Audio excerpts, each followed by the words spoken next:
In Zimbabwe today, millions voted in parliamentary and presidential elections. The two frontrunners are familiar faces, longtime opposition figure and current Prime Minister Morgan Tsvangirai and Robert Mugabe, 89 years old, in power for 33. Last election, he held on to power with violence and vote rigging. And while today was peaceful, already Zimbabweans inside and outside the country are disputing the fairness of the election. The CBC's Nala Ayed has more.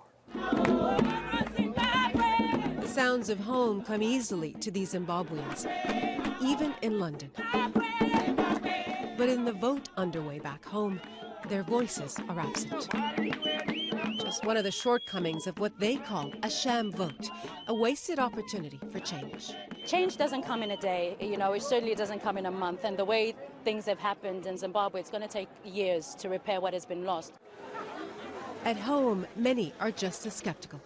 But they came to vote early and in huge numbers to try again to demand change. I hope this is creating a brighter tomorrow for me, he says. Zimbabwe managed to get through the day peacefully, even as it considered whether to choose someone other than Robert Mugabe as president.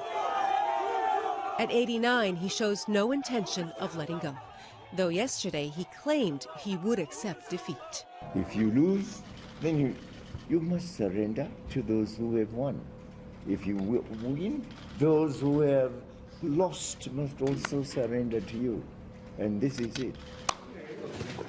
But last time, Mugabe did not surrender, ignoring his loss and insisting on a runoff in which he ran alone.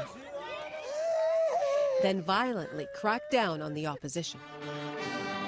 Mugabe and his main challenger were eventually forced to share power. But Morgan Tsvangirai cautioned Mugabe won't just walk away. Don't believe that. He doesn't believe in the right of the people to choose. He doesn't believe that he can actually be voted out of office. And the only language the imperialists understood was that of the bullet. Mugabe has ruled violently and with impunity, fiercely anti-Western and backed by a powerful military. Army generals who have blood on their hands and a hand in the election's outcome, says this newspaper editor. They're terrified what will happen to them after Mugabe is gone, and they want to keep him there for their safety. And so a lot will depend on which way they jump. The opposition already accuses Mugabe of rigging the voters' list, of leaving out most eligible young voters altogether. This longtime observer is still mostly optimistic. It's going to be free-ish, it's going to be fair-ish, but it's got to be credible. So I think it's going to be partial, imperfect, messy, but I think it'll be a good enough result. A hard sell at Zimbabwe House in London, where the only ballot box is a stuffed one. Sally Mutsiami's family fled to the UK when she was a child. All I've known is Mugabe's been in power, to be honest. And I just believe that when it's your time to go, you should go. They sing for the millions forced to leave their homes against their will. Many of them say they will return at any hint of real change. Nala Ayed, CBC News, London.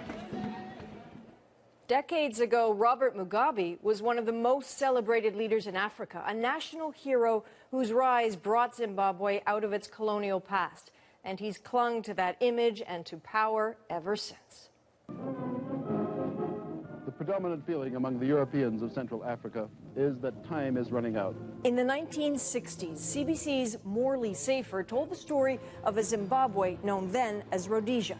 Under white minority rule, facing a growing independence movement, Robert Mugabe was at the forefront. We are at the moment struggling to earn for our people one man, one vote. Mistrusted as a guerrilla fighter in the 70s, by the time he swept to power in 1980, both the country and Mugabe had undergone a remarkable transformation in the world's eyes. Yesterday you hated me. Today you cannot avoid the love. Under his leadership, initially, Zimbabwe flourished. Literacy rates and food production grew. Fears of racial antagonism seemed overblown. The white man, to a very large extent, believed that Mr. Mugabe was the most evil thing that could happen to this country. And I think it has been an extremely pleasant surprise to all of us to find that he's nothing like that at all. Mugabe didn't sound like an autocrat. Criticism, which is constructive, must be welcome to any government. I can assure you that I am for criticism. And even while he crushed dissent and sidelined political rivals, he managed to earn international accolades, an honorary knighthood, a pat on the back from Prime Minister Brian Mulroney. In 2000, Mugabe fast-tracked land reform. Land reform became a matter of violent, often deadly seizures of farms owned by whites.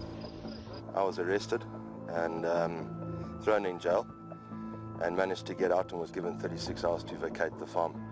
Production fell, the economy collapsed, inflation soared into the triple digits. Mugabe's rule was wearing thin.